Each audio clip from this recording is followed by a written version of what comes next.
The silence inside courtroom 12 was suffocating. At the center, Judge Adrian Marlowe, a stern-faced man in his late 50s, sat atop the high bench, fingers clenched around the gavel. He surveyed the sea of faces, defense attorneys sweating under the fluorescent lights, prosecutors gripping their notes, the jury frozen with anticipation, and the accused, Daniel King, a 28-year-old man with haunted eyes. Each breath seemed to echo in the marble chamber. The air was electric with expectation. The judge's reputation for fairness made his next words critical. "Daniel King," Judge Marlowe said, his voice as cold and sharp as winter steel, "the evidence has been weighed." In the back row, Daniel's mother squeezed a crumpled handkerchief, barely able to breathe. The bailiff shifted, sensing something monumental in the air.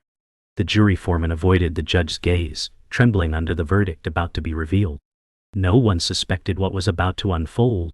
Judge Marlowe hesitated for a heartbeat that felt eternal. "This court finds you." He paused, scanning the room, his eyes flickering with something unspoken. Time seemed to stop. "I'll be right." The next word would change lives forever. The sound of the gavel, when it fell, would shatter more than just silence. As the final syllables of the judge's sentence lingered in the charged air, a storm of emotions erupted behind still faces. Daniel stared at Judge Marlowe, hope draining from his eyes.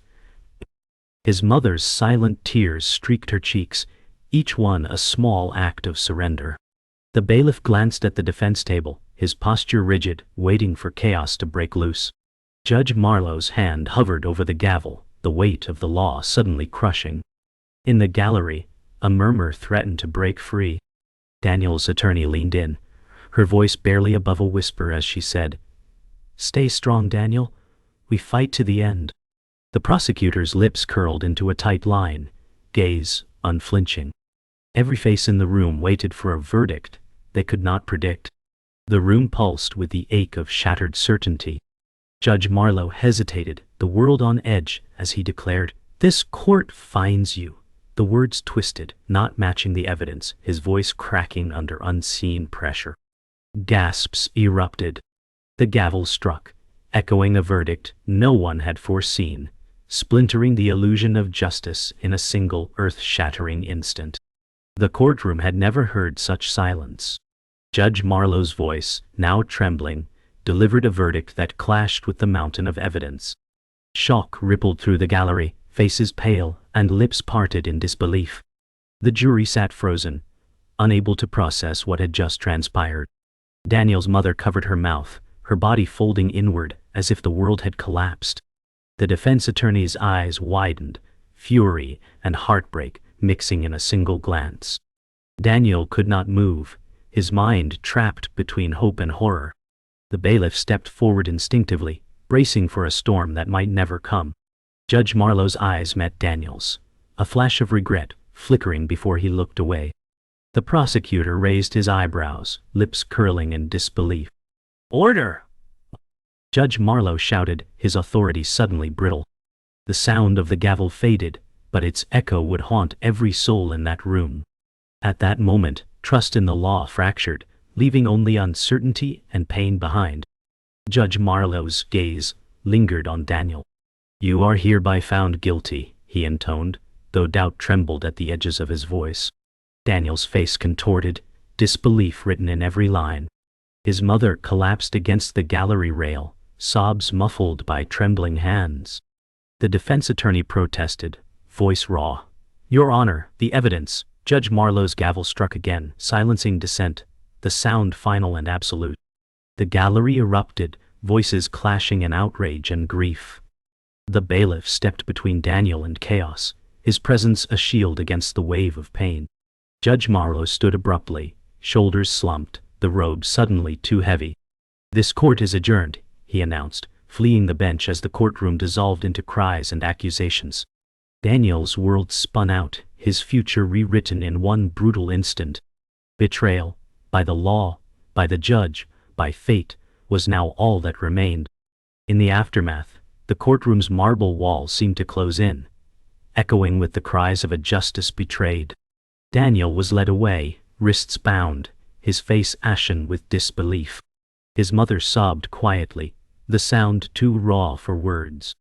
The defense attorney gathered her papers with shaking hands, her faith in the system fractured. Judge Marlowe retreated to his chambers, his shadow trailing behind him like guilt itself. In the corridor, the prosecutor spoke quietly into his phone, the victory ringing hollow. Reporters crowded the exit, their cameras hungry for outrage, their questions sharp as knives. Daniel glanced back once, his eyes meeting the judge through the glass. For a moment, both men were bound by the weight of a single devastating choice. The gavel's echo lingered in the empty courtroom, a warning that nothing would ever be the same again. The next morning, the courthouse buzzed with whispers and speculation. In his dimly lit chambers, Judge Adrian Marlowe sat alone, the weight of last night's verdict pressing heavily on his shoulders. He stared blankly at the law books lining the shelves, each spine a reminder of rules he once revered. His fingers traced a crack in the wooden desk, a physical fracture mirroring the one in his conscience. Outside, the city stirred, unaware of the storm brewing behind those oak doors. Marlowe's mind replayed the courtroom, Daniel's hollow stare, the mother's broken sobs, the defense attorney's silent outrage. He whispered to himself, justice is not always black and white. He had bent the law, not to save himself, but to shield secrets buried deep beneath the surface. The truth was dangerous, and some lines, he convinced himself, were meant to be crossed. Yet, a knot of fear twisted inside him. Was he protecting justice, or destroying it? The judge's gaze hardened as a knock echoed, pulling him back to a reality where every decision bore a price. At the courthouse hallway, whispers filled the air like a slow-burning fire. Defense attorney Clara Ruiz, female, 38, paced with restless determination. Her sharp eyes scanned every passerby, court clerks, journalists, and police officers, each carrying the weight of the scandal. Clara's mind raced with strategy. She knew the fight was far from over. "We cannot let this verdict stand," she muttered under her breath, "not when the law itself has been betrayed." She clenched her fists, recalling every detail from the trial, the judge's hesitation, his flicker of doubt. Behind her, a group of reporters huddled, their cameras clicking relentlessly, hungry for a story that promised upheaval. Clara's voice grew steadier as she addressed her small team. "Prepare for appeals. We'll uncover what he's hiding." Her resolve shone bright against the growing shadow of mistrust. Justice, she vowed, would be reclaimed, even if it meant facing the judge himself. Meanwhile, Daniel King was confined in a bleak holding cell, the harsh fluorescent light casting cold shadows on his gaunt face. He sat on the metal bench, hands clenched, wrestling with a storm of disbelief and anger. The walls seemed to close in, whispering the question he could not silence. Why? His lawyer's voice echoed in his memory, urging him to hold on, to believe in justice beyond the courtroom walls. Outside, footsteps echoed, guards pacing, distant voices exchanging orders. Daniel's thoughts spiraled into the dark corners of betrayal. He had trusted the law to protect him, only to be abandoned by the very judge sworn to uphold it. Yet beneath the despair, a flicker of defiance ignited. He vowed to fight back, to expose the fractures beneath the court's polished veneer. The cell door clanged open, momentarily blinding him with light. His future was uncertain, but surrender was not an option. Back at the judge's residence, Adrian Marlowe wrestled with his conscience late into the night. The study's heavy curtains blocked out the city's distant hum, isolating him in a cocoon of shadow and regret. His wife, Evelyn, entered quietly, concern etching her face. "Adrian, you've changed," she said softly, her voice barely above a whisper. "This verdict, it's tearing you apart." He looked up, eyes hollow, and confessed. "I know the law, Evelyn. But sometimes knowing isn't enough. Sometimes you must choose what's right over what's legal." The room grew colder, a silence fell between them, the weight of unspoken truths thickening the air. Evelyn reached out, her hand trembling, offering comfort and an unspoken plea for honesty. Marlowe's grip on the law was slipping, and with it, the foundations of his life and career. The night stretched on, fraught with the unbearable cost of secrets kept and lines crossed. The next morning, Clara Ruiz convened a small, intense meeting in a cramped law office. Her team, diverse and resolute, gathered around a cluttered table stacked with case files, laptops, and coffee cups. "We've uncovered inconsistencies in the judge's past rulings," Clara announced, eyes blazing with purpose. "There's more than meets the eye, patterns of decisions that defy logic and law." Her junior associate, a sharp-eyed man in his early 30s named Marcus, nodded. "We need witnesses, records, anything to prove the judge's motive." The room buzzed with nervous energy as plans took shape. Outside, the city pulsed with indifferent life, but inside, a battle for truth was gathering momentum. Clara's voice was firm. "This isn't just about Daniel King anymore. It's about restoring faith in the system itself." Her resolve was a beacon in the growing darkness, promising a fight that would expose secrets long buried beneath the courtroom's polished veneer. Tensions escalated as Clara Ruiz and her team dug deeper into Judge Marlowe's judicial history. In a cramped conference room late at night, Clara spread out stacks of case files. "Look here," she said, pointing to a pattern of inexplicable rulings favoring certain defendants. "These decisions contradict legal precedent. Someone's manipulating justice." Marcus, her junior associate, frowned, scanning the documents with growing disbelief. The team shared uneasy glances. The law itself seemed twisted. Outside, the city lights flickered, indifferent to their crusade. Clara's voice hardened. "If the judge is breaking the law, we need proof before the courts will listen." The stakes were rising, and every new revelation threatened to unravel more than just one case. The courtroom walls, that once symbolized fairness, now loomed like a prison, built on fragile truths and hidden lies. Judge Marlowe's internal struggle deepened. In his office, dimly lit by a single desk lamp, he reviewed documents that exposed uncomfortable truths. His face, etched with age and regret, flickered between resolve and fear. "I chose to protect a secret," he murmured, "but now it threatens to consume everything." Outside, rain pattered steadily against the window, mirroring the turmoil within.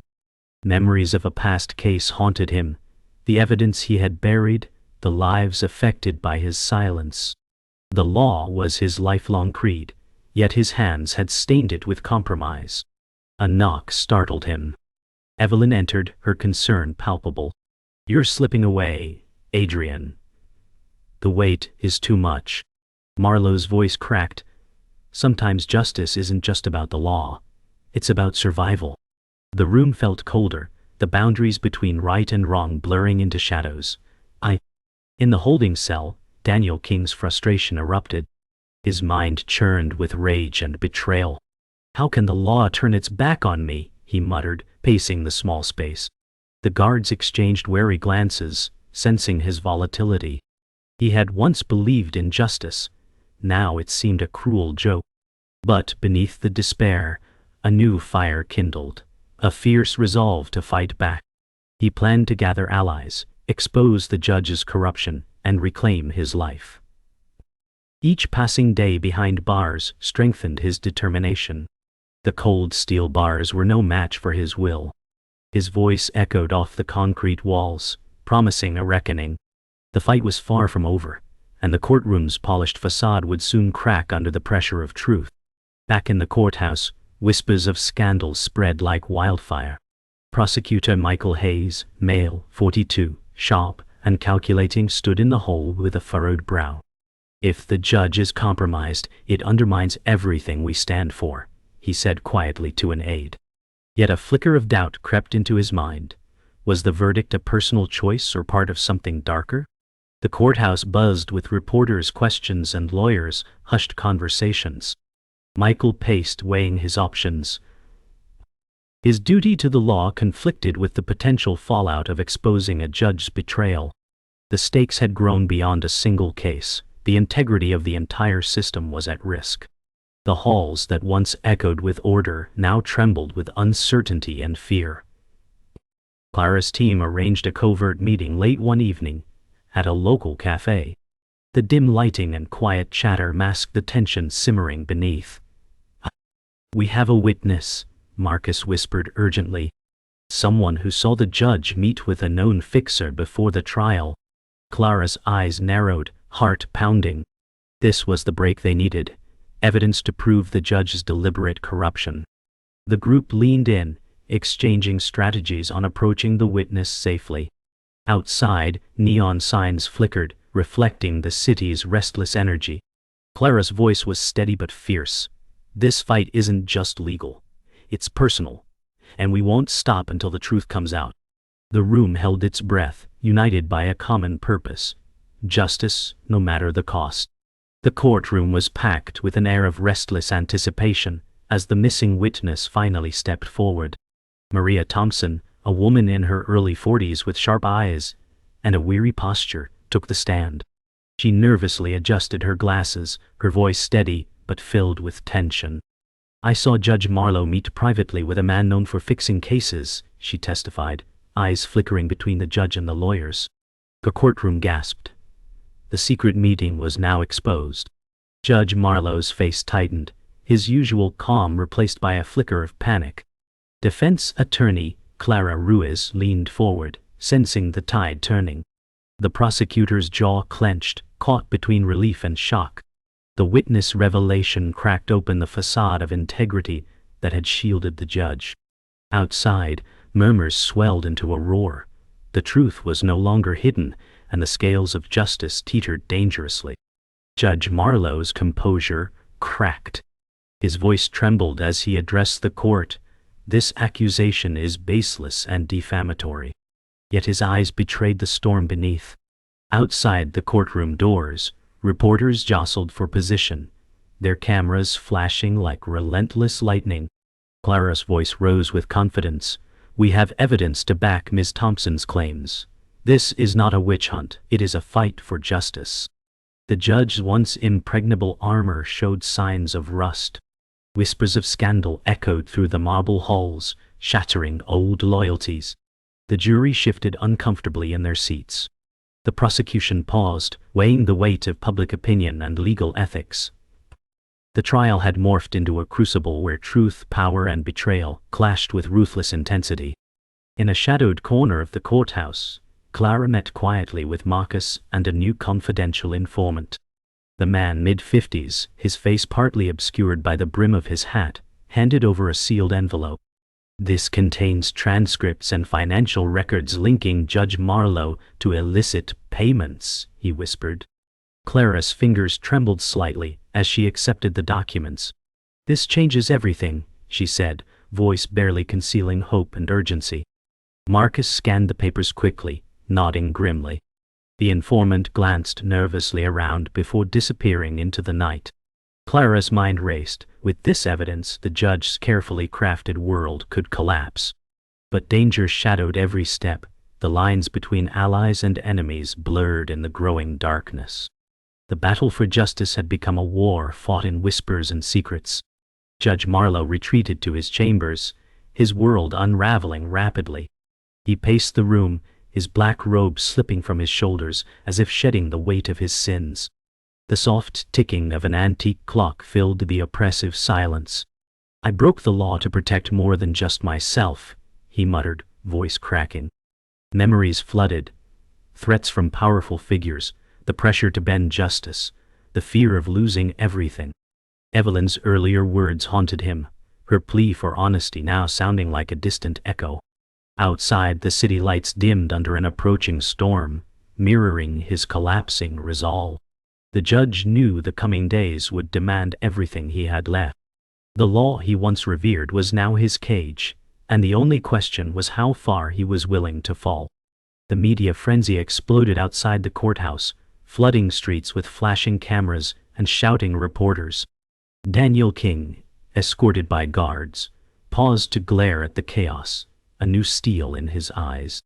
Clara stood firm beside him, her voice steady despite the turmoil. "This is just the beginning. We will fight until justice is restored." Behind them, supporters gathered quietly, holding signs demanding truth and fairness. The trial had transcended a single courtroom, it was a reckoning for the entire system. As cameras captured the moment, Daniel locked eyes with Judge Marlowe through the courthouse window. Neither man spoke, but the silent exchange carried the weight of shattered trust and relentless hope. The path ahead was uncertain, but the fight for redemption had ignited an unstoppable flame. The courtroom was electric as the retrial began.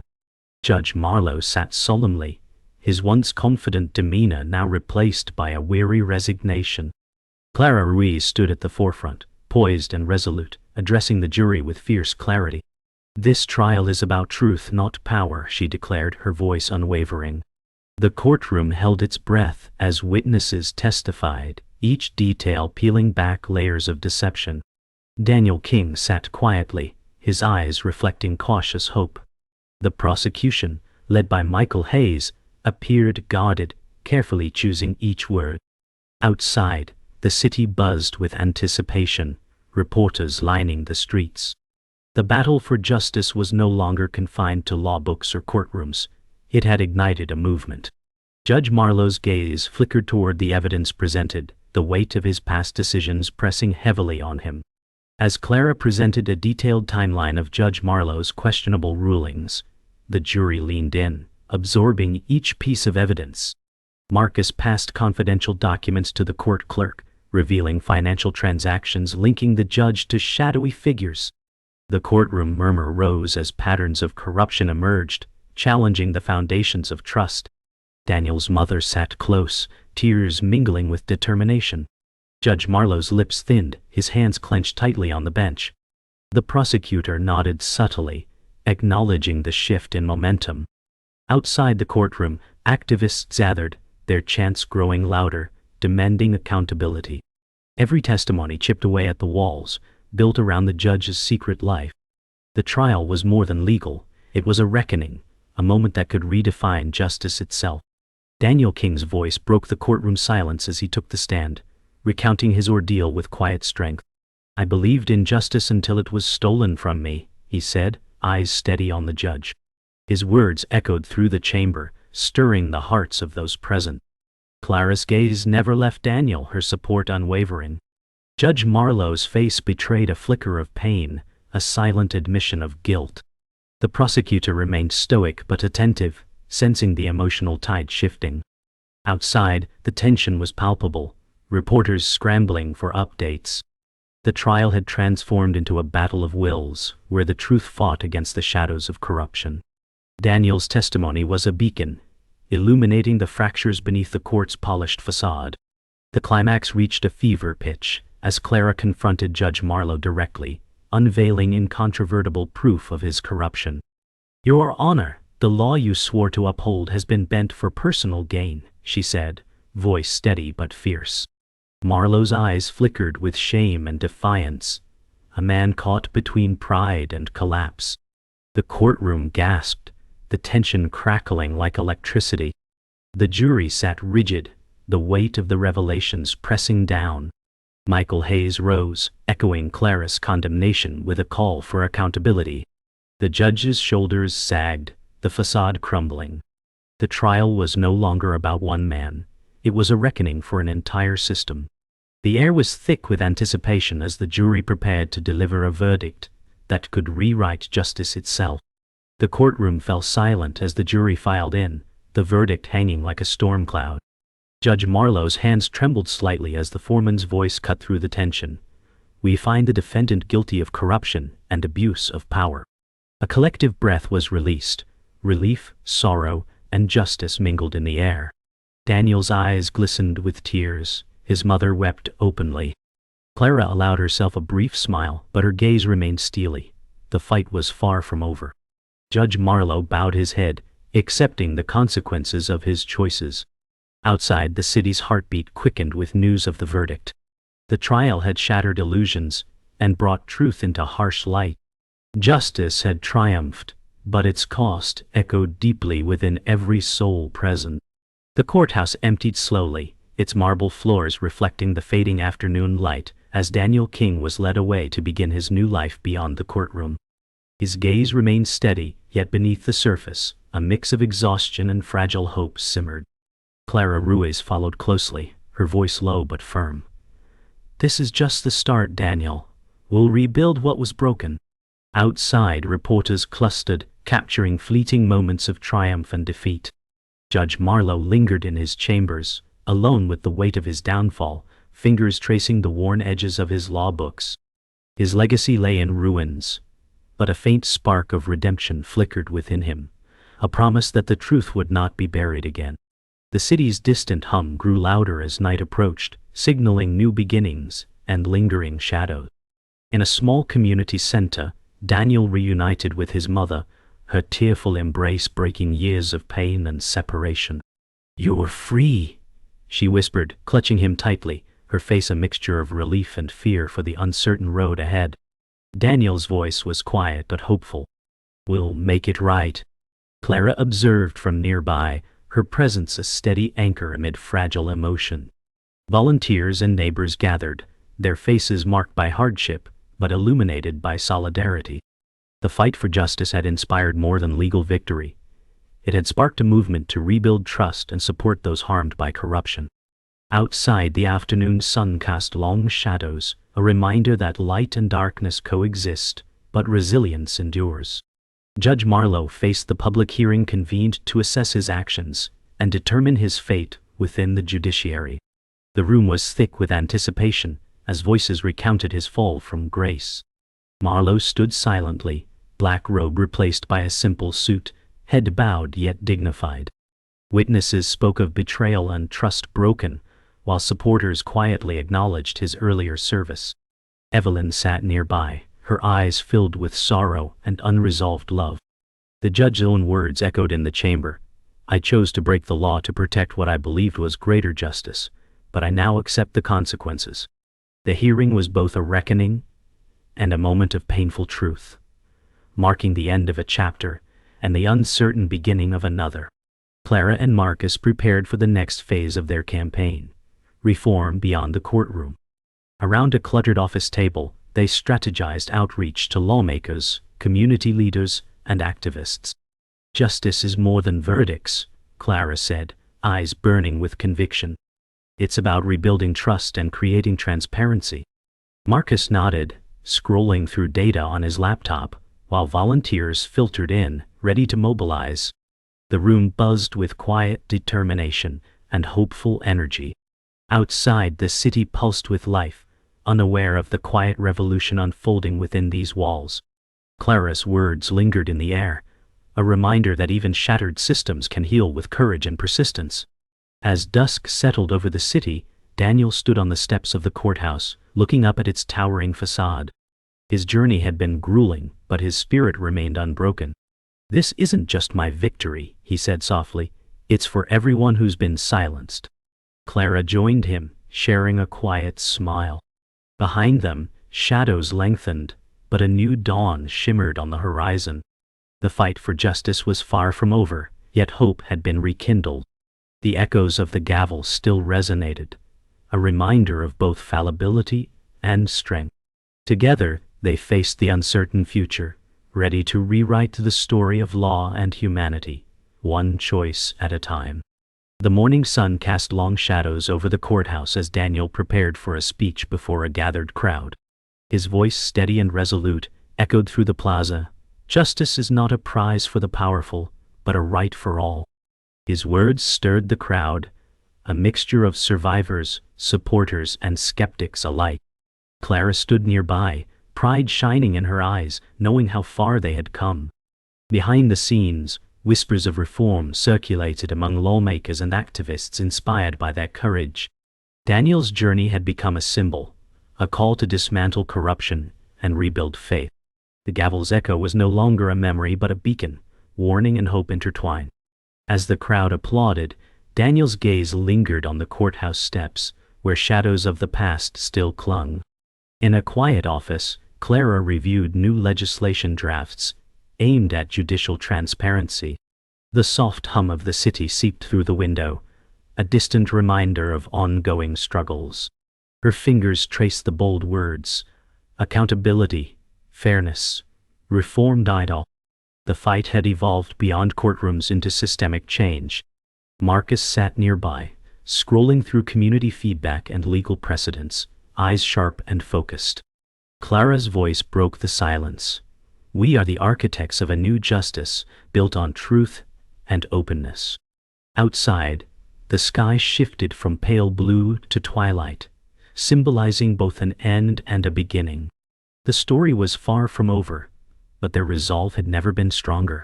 Every line penned was a promise to those who had suffered in silence.